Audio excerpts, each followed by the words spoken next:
अच्छा जी, तो अगर आप दो वेक्टर्स को जमा करते हो ना, तो इस बात से कोई फ़र्क नहीं पड़ता कि आप कौन सा वेक्टर पहले रखते हो और कौन सा बाद में रखते हो। अभी हमने जो डिस्कस किया है वो था हेड टू टेल रूल, या जिसको हम ट्रायंगुलर मेथड भी कहते हैं, ठीक है। उसमें बिल्कुल फ़र्क नहीं पड़ता कि किस ऑर्डर से आप उनको तरतीब देते हो, बस आपको ये होना चाहिए कि आपके दोनों जो वेक्टर्स हैं वो सेम होना चाहिए। मिसाल के तौर पर अब हम ये देखते हैं कि वेक्टर जो होता है वो उनका सम जो है वो कम्यूटेटिव कैसे होता है। तो पहले एग्जांपल ले लें।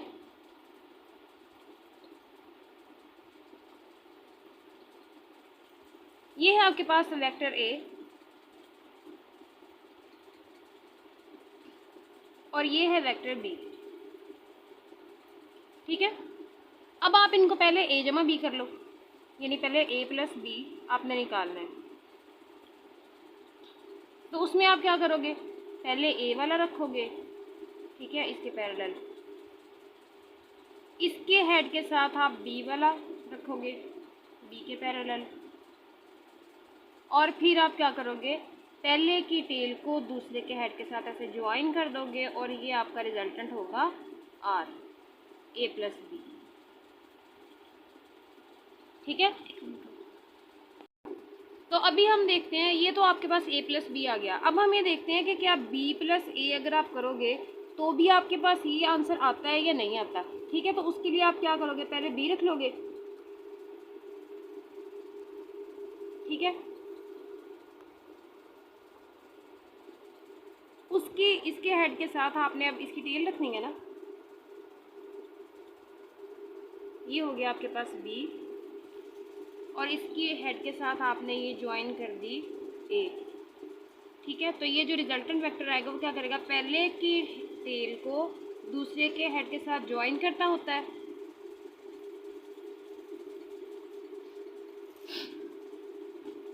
ये रिजल्टेंट आएगा बी प्लस ए, ठीक है। अगर आप देखो तो ये वाला रिजल्टेंट और ये वाला रिजल्टेंट बिल्कुल एक दूसरे के पैरेलल है, ठीक है। तो इससे आपको क्या पता चलता है कि चाहे आप ए वाला पहले लिख लो, चाहे आप बी वाला पहले लिख लो, किसी को भी पहले रख लो, आपका जो वेक्टर एडिशन है वो कम्यूटेटिव है, order of the addition doesn't matter. तो आप कह सकते हो कि ए प्लस बी बराबर होता है बी प्लस ए के,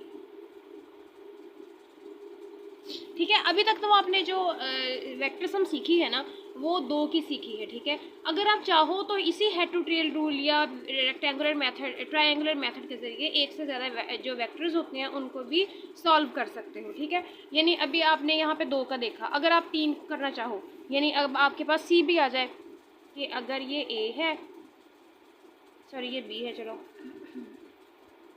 ये ए है, ये बी है,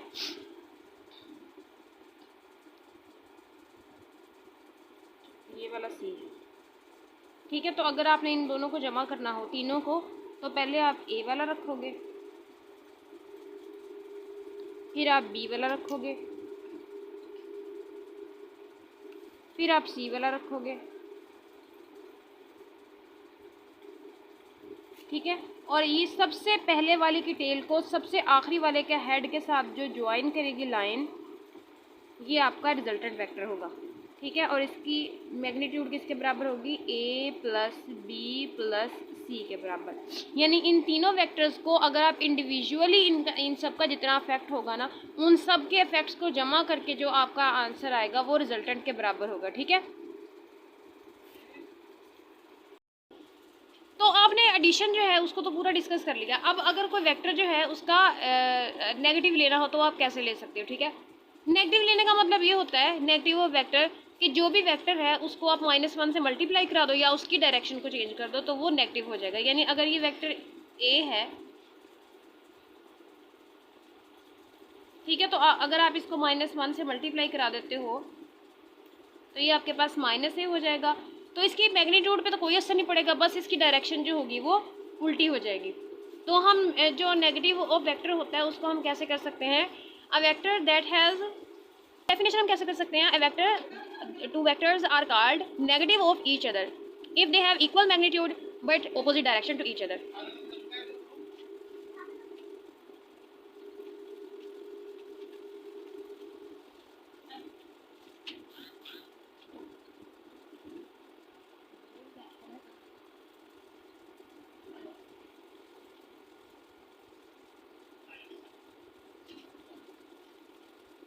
equal magnitude but opposite direction.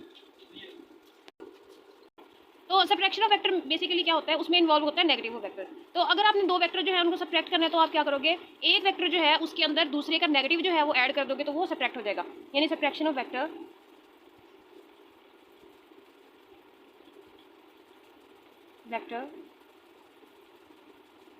Can be obtained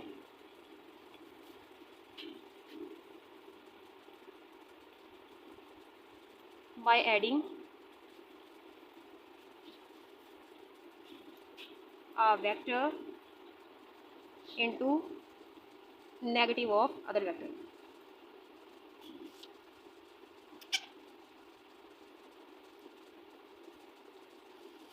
ठीक है, यानी अगर आपने a माइनस बी लेना है तो आप उसको कैसे लोगे, a प्लस माइनस बी। ये ऐसे होगा कि अगर आपके पास a ये है, चलो इसको b कह लो, ये b है और ये a है, तो अगर आपने a माइनस बी लेना है तो आप क्या करोगे, पहले b जो है उसका नेगेटिव लोगे, यानी उसमें आपने क्या करना है कि सिर्फ इसकी डायरेक्शन जो है उसको आपने उलट कर देना है और मैग्नीट्यूड इसकी बिल्कुल सेम रखनी है। तो जब आपने a plus into minus B करना है तो उसमें आपने क्या करना है, पहले a वाला रख लिया, ठीक है। अब अगर b करते तो ये तो ऊपर को जाना था ना इधर को, लेकिन अब चूंकि आप नेगेटिव वाला ले रहे हो तो नीचे की तरफ जाएगा नेगेटिव b, और ये वाला जो रिजल्टेंट होगा जो पहले a की टेल को b के हेड के साथ मिलाएगा ये आपके पास r होगा, ठीक है। तो अगला केस है कि आपने मल्टीप्लाई कैसे करना है किसी वेक्टर को स्केलर से। तो बेसिकली इसका जनरल रूल तो ये है कि जब भी आप किसी वेक्टर को मल्टीप्लाई कराते हो ना स्केलर से, तो उस वेक्टर की डायरेक्शन पे अगर तो वो पॉजिटिव है, नंबर आपका स्केलर पॉजिटिव है, तो उसकी डायरेक्शन पे कोई असर नहीं पड़ता और उसकी मैग्नीट्यूड जो होती है ना वो 3 टाइम्स बढ़ जाती है। मिसाल के तौर पर अगर आप किसी, तो आप इसकी एक्सप्लेनेशन इंग्लिश में कैसे करोगे,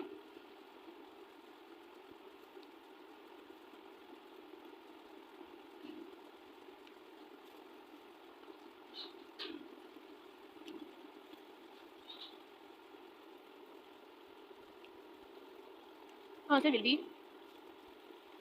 एम ए, ओके।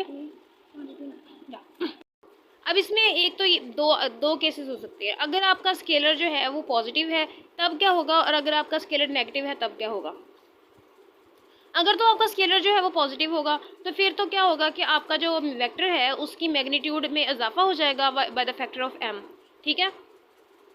यानी अगर आपका स्केलर जो है उसकी वैल्यू 2 है तो आपका वेक्टर की मैग्नीट्यूड पहले से डबल हो जाएगी, और अगर उसकी 3 है तो पहले से ट्रिपल हो जाएगी, 4 टाइम्स हो जाएगी, 6 टाइम हो जाएगी। इसी तरह से डिपेंड करता है कि आपका स्केलर जो है उसकी वैल्यू कितनी है, उसकी न्यूमेरिकल मैग्नीट्यूड कितनी है, और डायरेक्शन पे कोई फ़र्क नहीं पड़ेगा क्योंकि आपका जो स्केलर है वो है पॉजिटिव, तो इस वजह से डायरेक्शन पे तो कोई असर नहीं पड़ेगा।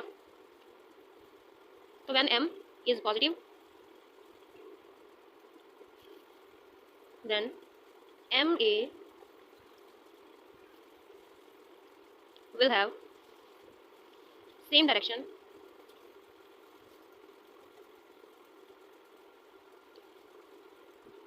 as u, ठीक है। और अगर आपका स्केलर जो है वो नेगेटिव होगा तो फिर क्या होगा कि उसकी मैग्नीट्यूड जो होगी वो m टाइम इंक्रीज कर जाएगी, लेकिन जो उसकी डायरेक्शन होगी वो 180 रिवर्स कर जाएगी, यानी अपोजिट हो जाएगी।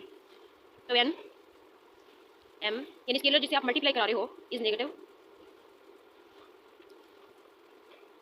then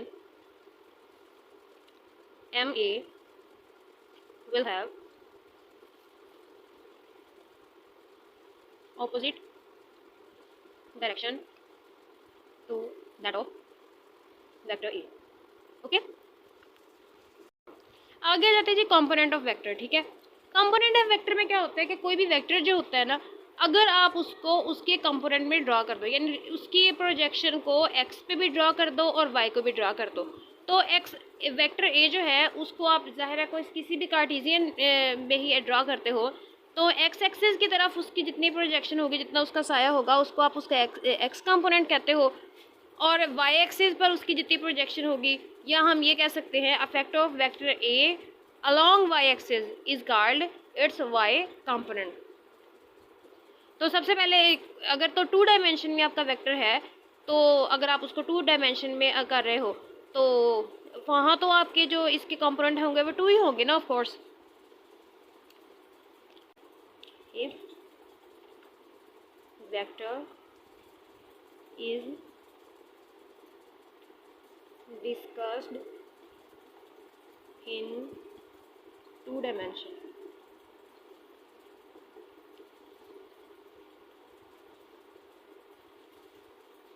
then its component will be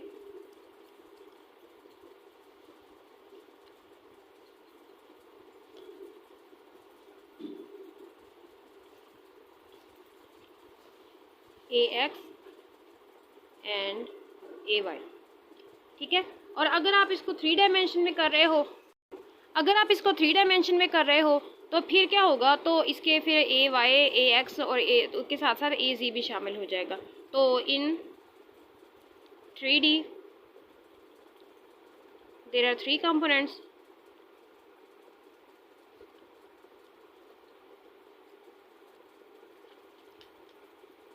और उनमें क्या है, ए एक्स, ए वाई और ए जी। तो अगर आपने कंपोनेंट की डेफिनेशन करनी हो कि what is the component of vector, तो आप कैसे करोगे, तो उसकी डेफिनेशन होगी projection of a vector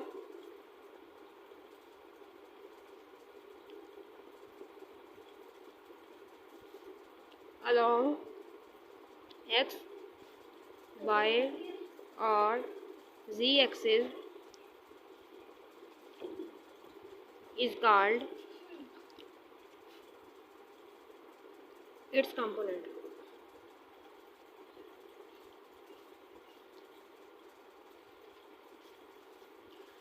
okay, तो अब ये तो आपके कंपोनेंट का पता चल गया।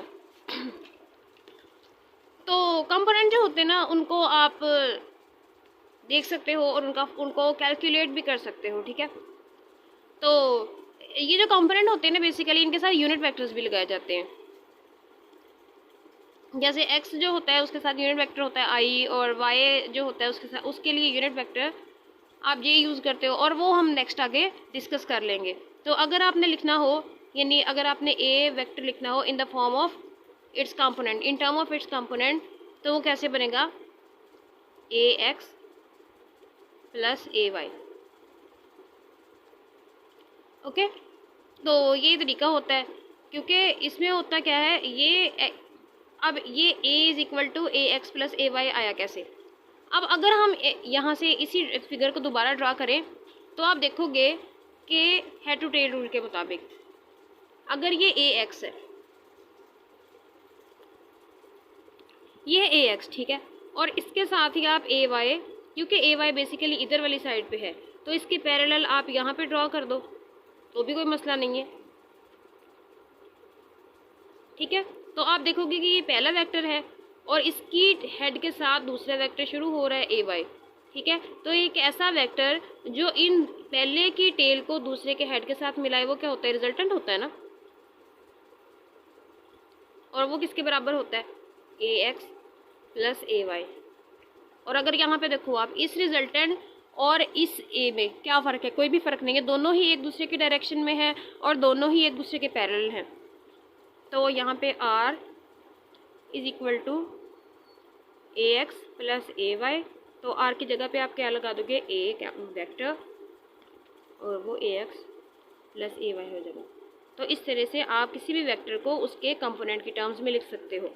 और अगर वो इसका एक और बना लो आप उसका कंपोनेंट, यानी जी एक्सिस में भी हो, तो एक्स ए किसके बराबर होगा, ए X plus A Y plus ए जी, इस तरह से होगा। तो ये तरीका है कि किसी भी वेक्टर को उसके कंपोनेंट की फॉर्म में लिखने का। अब अगर कोई भी वेक्टर है वो इसी तरह अपने कंपोनेंट की फॉर्म में है, और आपके पास एक वेक्टर दिया हुआ है और इसके ये ए एक्स आपने फाइंड करना है और ए वाई फाइंड करना है, तो आप कैसे फाइंड कर सकते हो। तो उसके लिए आपको सबसे पहले एक एंगल की ज़रूरत होती है, थीटा, यानी फिक्स ये पॉजिटिव एक्स एक्सिस के साथ आपका वेक्टर कितना एंगल बना रहा है, पहले आपने वो थीटा फाइंड करना होता है। अगर आप इसी ट्राइंगल को देखो, ठीक है, और यहाँ पे आप बना लो,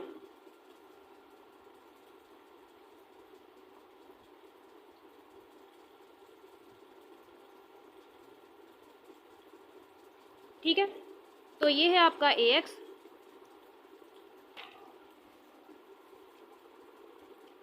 ये है आपका ए वाई, और ये है आपका ए, और ये है आपका थीटा। तो आपने क्या फाइंड करना है, ए एक्स। तो आपको पता होगा कि कॉस थीटा किसके बराबर होता है, ट्रायंगल में कॉस थीटा बराबर होता है बेस ओवर परपेंडिकुलर के, सॉरी हाइपोटेन्यूज के।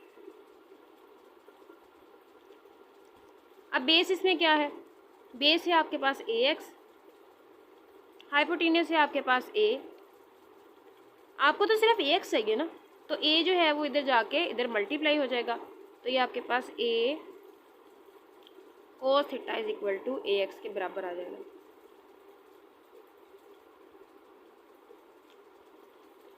ये आपके पास आ गया एक्स कंपोनेंट का फॉर्मूला। और इसी तरह अगर आपने वाई कंपोनेंट लेना है तो वाई कंपोनेंट जो है वो परपेंडिकुलर के अलॉन्ग है, सॉरी। अब देखो ये है वाई, ये है आपका परपेंडिकुलर और ये है आपकी हाइपोटेन्यूज। तो परपेंडिकुलर और हाइपोटेन्यूज किस ट्रिग्नोमेट्रिक रेशियो में एक दूसरे एक साथ आते हैं, वो आती हैं साइन में, यानी sine theta is equal to किसके बराबर होता है, परपेंडिकुलर ओवर हाइपोटेन्यूज। परपेंडिकुलर है आपके पास ए वाई और हाइपोटेन्यूज है ए, तो आपको तो ए वाई चाहिए ना, तो ए को उठा के इधर मल्टीप्लाई करा दो, तो a sine theta is equal to a Y. तो इसका मतलब है कि अगर आपको दो चीज़ों का पता हो, दो चीज़ें कौन सी, एक वेक्टर की मैग्नीट्यूड और दूसरा एंगल, तो फिर आप इन दो चीज़ों को यूज़ करते हुए एक्स कंपोनेंट भी निकाल सकते हो, वाई कंपोनेंट भी निकाल सकते हो और जी कंपोनेंट भी निकाल सकते हो। अच्छा जी, तो ये हो गया आपके लिए आपका, अगर आपको वेक्टर का पता हो और थीटा का पता हो तो आप उससे एक्स और वाई कंपोनेंट कैसे निकाल सकते हो, ये तो उसका आपको मिल गया। लेकिन अगर आपके पास वेक्टर कंपोनेंट वेक्टर के कंपोनेंट हो, यानी ए एक्स हो और ए वाई हो, और अब आपने ए फाइंड करना हो, तो कैसे कर सकते हो आप, ठीक है। तो उसका तरीका पहले मैं आपको समझा देती हूँ। पहले हम फिर वही ट्रायंगल बनाएंगे जो हम पहले हमेशा से बनाते आ रहे हैं। तो ये है आपका ए एक्स, ये है आपका ए वाई और ये है आपका ए, ठीक है। तो ये है आपकी राइट एंगल ट्रायंगल। तो राइट एंगल ट्रायंगल में पाइथागोरियन थ्योरम लगता होता है, वो आपको पता होता है किसके बराबर होता है, हाइपोटेन्यूज का स्क्वायर बराबर होता है बेस का स्क्वायर प्लस परपेंडिकुलर का स्क्वायर। अब यहाँ पे हाइपोटेन्यूज किसके बराबर है, ए के स्क्वायर के, और बेस किसके बराबर है, ए एक्स के square, perpendicular A Y square के बराबर है। तो आपको तो अकेला ए चाहिए ना, तो ए यहाँ पे स्क्वायर रूट ले लेंगे दोनों साइड्स पे, तो ए इज इक्वल टू, इसकी मैग्नीट्यूड आपके पास आ जाएगी ए एक्स का स्क्वायर प्लस ए वाई का स्क्वायर। ये तब है जब आपके पास 2 डायमेंशन में आपका वेक्टर हो, आप उसको डिस्कस कर रहे हो 2 डायमेंशन में। अगर आप उसको 3 डायमेंशन में डिस्कस करोगे ना, तो उस फिर आप यहाँ पे ए जी भी लगा दोगे, ए एक्स का स्क्वायर प्लस ए वाई का स्क्वायर प्लस ए जी का स्क्वायर, ठीक है। ये तरीका होता है पूरा। अब आगे जो एक नई चीज़ आपने डिस्कस करनी है वो है यूनिट वेक्टर। यूनिट वेक्टर क्या होता है, नाम से जाहिर है यूनिट वेक्टर, यूनिट का मतलब होता है एक, ठीक है। तो ये एक ऐसा वेक्टर होता है जिसकी मैग्नीट्यूड होती है 1, और सिर्फ 1 का मतलब है कि ये सिर्फ डायरेक्शन को शो करने के लिए काम आता है, क्योंकि इसकी मैग्नीट्यूड होती है 1। तो आप इसको किसी भी वेक्टर के साथ जब आप मल्टीप्लाई करा देते हो ना, तो फिर ये उसकी मैग्नीट्यूड पे कोई असर नहीं डालता, बस उसकी डायरेक्शन जो होती है उस पर असर डालता है, उसको शो करवा देता है। तो यूनिट वेक्टर की अगर आप डेफिनेशन लिखोगे फॉर्मल में, तो वो आपके पास क्या आएगी, unit vector is a vector having magnitude 1 in given direction.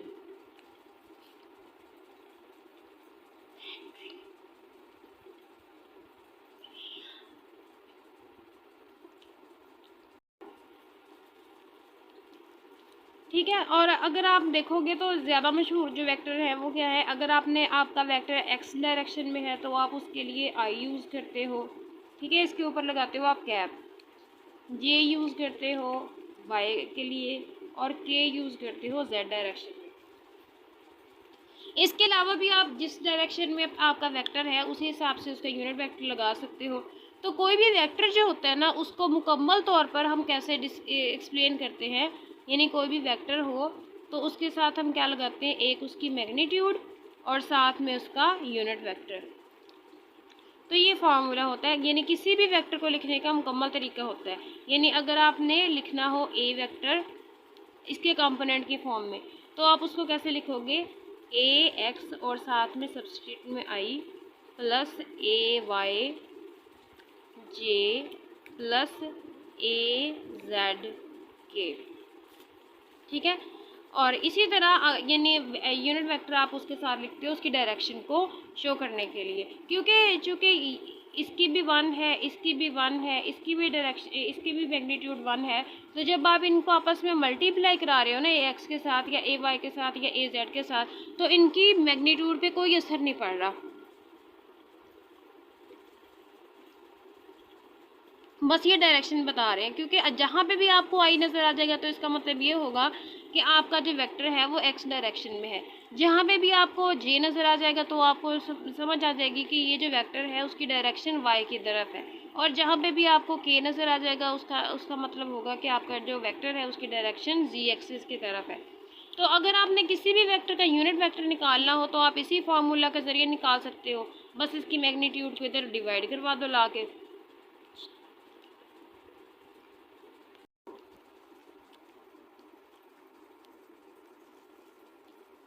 तो ये आगे नीचे डिवाइड हो जाएगा और ये आपके पास यूनिट वेक्टर आ गया, ठीक है। तो इसी फार्मूला को यूज़ करते हुए आप इसकी यूनिट वेक्टर किसी भी वेक्टर का निकाल सकते हो, ठीक है। अगर आप यहाँ से आपके पास यूनिट वेक्टर आ गया तो अब आगे हमने डिस्कस करना है कि addition of vector by its component, यानी अगर आपको कंपोनेंट यानी दो वेक्टर हैं उसको आपने उसके कंपोनेंट को यूज़ करते हुए जमा कराना है। मिसाल के तौर पर यहाँ पे पहले से मैंने बनाया हुआ है, अगर ये आपका ए कंपोनेंट वेक्टर है, ये बी वेक्टर है, तो आप इनको जमा कैसे करवा सकते हो। जमा करवाने के लिए देखिए सबसे पहले हम हेड टू टेल रूल का ही यूज़ करेंगे, ठीक है। पहले से ये मैंने फिगर बनाई हुई है, इसको समझाने के लिए मैं दोबारा से बनाती हूँ, ठीक है। समझो आपके पास ये एक सिस्टम है, ठीक है, कार्टेशियन सिस्टम है और 2 डायमेंशन में। ये आप इसका ए बना लेते हो, चलो पहले बी बना लो, क्योंकि फ़र्क तो नहीं पड़ता चाहे आप बी बनाओ पहले चाहे ए बनाओ। अब इसके ऊपर आप ए बना लेते हो,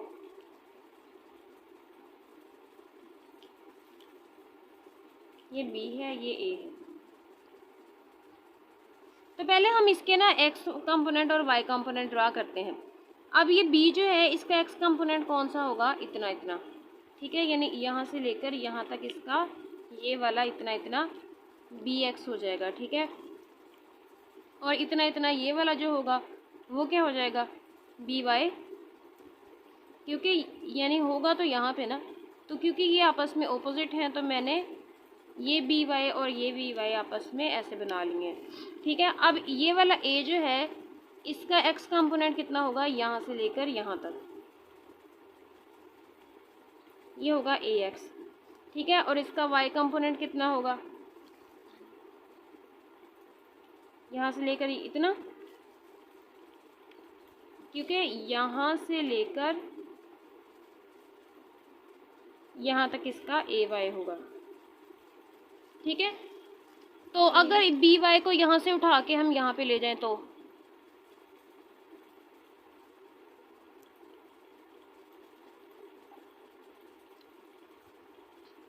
कोई फ़र्क तो नहीं पड़ेगा क्योंकि ये आपस में पैरेलल ही हैं। तो अब हम क्या करते हैं कि आपके पास ये बी एक्स भी आ गया, ए एक्स भी आ गया, बी वाई भी आ गया, ए वाई भी आ गया। अब आपको याद होगा कि आप जो रिजल्टेंट है वो इसको कैसे ड्रा करते हो। रिजल्टेंट को ड्रा करने का एक ही तरीका होता है, उसमें आप क्या करते हो कि पहले वाले के टेल के साथ दूसरे वाले के हेड को ऐसे ज्वाइन कर देते हो, ऐसे। तो ये आ गया आपके पास r equal to a plus B.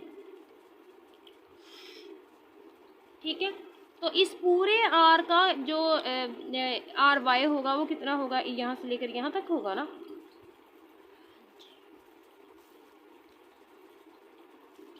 सही है, और अगर इस पूरे आर का एक्स कंपोनेंट लेना हो तो वो यहाँ से लेकर यहाँ तक होगा। तो यहाँ से अगर आप इस डायग्राम से देखो तो आर एक्स किसके बराबर है, B X plus A Y यानी ए एक्स, यानी इन दोनों को जमा करोगे तो फिर आपके पास रिजल्टेंट का आर एक्स आ जाएगा। और अगर आप दोनों के वाई एक्सिस कंपोनेंट को जमा करोगे तो आपके पास रिजल्टेंट का वाई आ जाएगा, दिस प्लस दिस।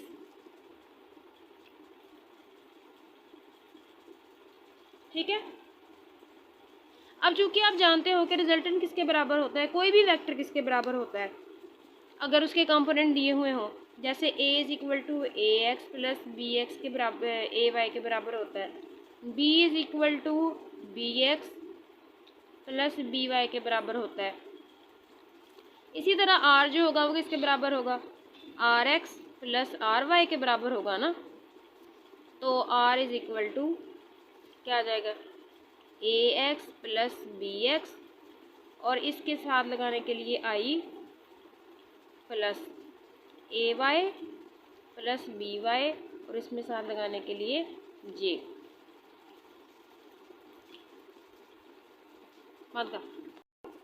अब आगे कुछ प्रॉब्लम्स हैं इसके जो कॉन्सेप्चुअल हैं और हम उसको सॉल्व कर लेते हैं। पहला प्रॉब्लम है कि अगर एक वेक्टर जो है उसको वेक्टर बी में ऐड किया जाए तो कौन सी कंडीशन होगी कि जो इन दोनों का रिजल्टेंट आए वो इन दोनों की मैग्नीट्यूड यानी ए प्लस बी के बराबर आए। तो सबसे पहले अगर ये दोनों वेक्टर्स जो होंगे वो सेम डायरेक्शन में होंगे, यानी if A and B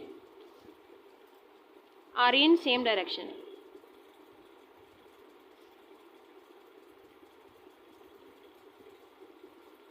same direction में होंगे तो इनका जो रिजल्टेंट ए प्लस बी आएगा ना वो इन दोनों की मैग्नीट्यूड के सम के एग्जैक्टली इक्वल होगा। ठीक है, और अगर दूसरा केस है कि कौन सी कंडीशन होगी जिसमें हम इन दोनों को जमा करें तो इनका सम जो है वो 0 के इक्वल आए। तो अगर ये दोनों एक दूसरे के 180 के एंगल पे होंगे, यानी अगर ये इस डायरेक्शन में है और दूसरा जो है वो इस डायरेक्शन में है, तो ये क्या होंगे, इन दोनों का सम जो होगा वो बिल्कुल 0 के इक्वल आएगा। If they are in opposite direction.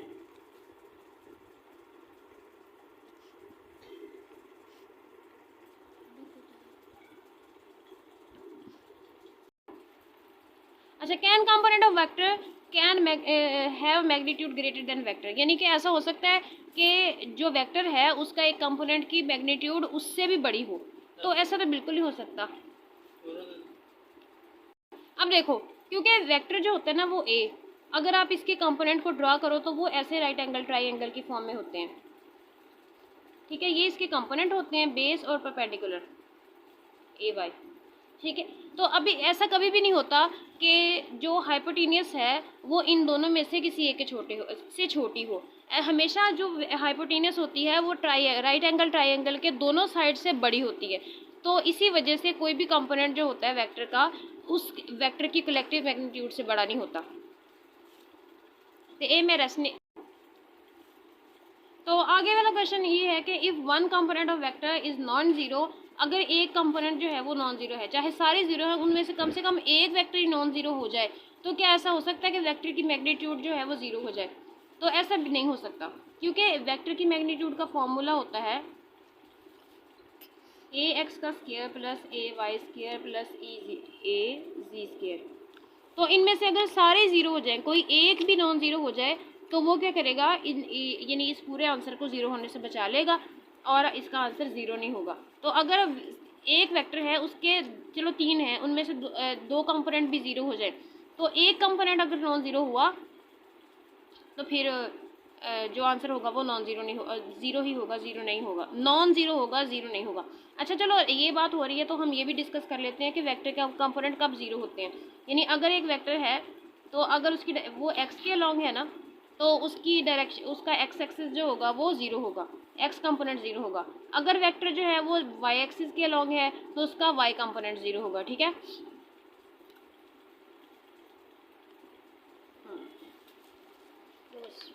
अब अगला क्वेश्चन है कि अगर a प्लस बी, यानी अगर आप दो वेक्टर्स को जमा करो और आपका आंसर ज़ीरो आ रहा है, तो आप उनके कंपोनेंट के बारे में क्या कहोगे? तो इसके कंपोनेंट के बारे में यही कहेंगे कि आप जानते हो कि जो चीज़ों का, दो वेक्टर्स जो है उनका सम सिर्फ तब ही ज़ीरो होता है अगर वो एक दूसरे की, उनकी मैग्नीट्यूड एक दूसरे के बराबर हो और उनकी डायरेक्शन एक दूसरे के बिल्कुल ऑपोजिट हो। If they have equal magnitude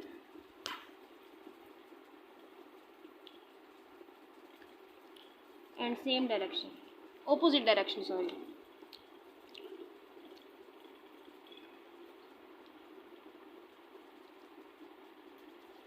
ठीक है, तो इसका मतलब ये है कि इन दोनों के कंपोनेंट जो हैं वो a प्लस बी के कंपोनेंट जो हैं वो आपस में मैग्नीट्यूड उनकी इक्वल है, लेकिन उनकी डायरेक्शन जो है वो एक दूसरे के ऑपोजिट है। यानी a एक्स आई जो है वो बराबर होगा माइनस बी एक्स आई के, और a Y I J sorry equal होगा माइनस बी वाई जे के, और a जेड के बराबर होगा माइनस बी जेड के।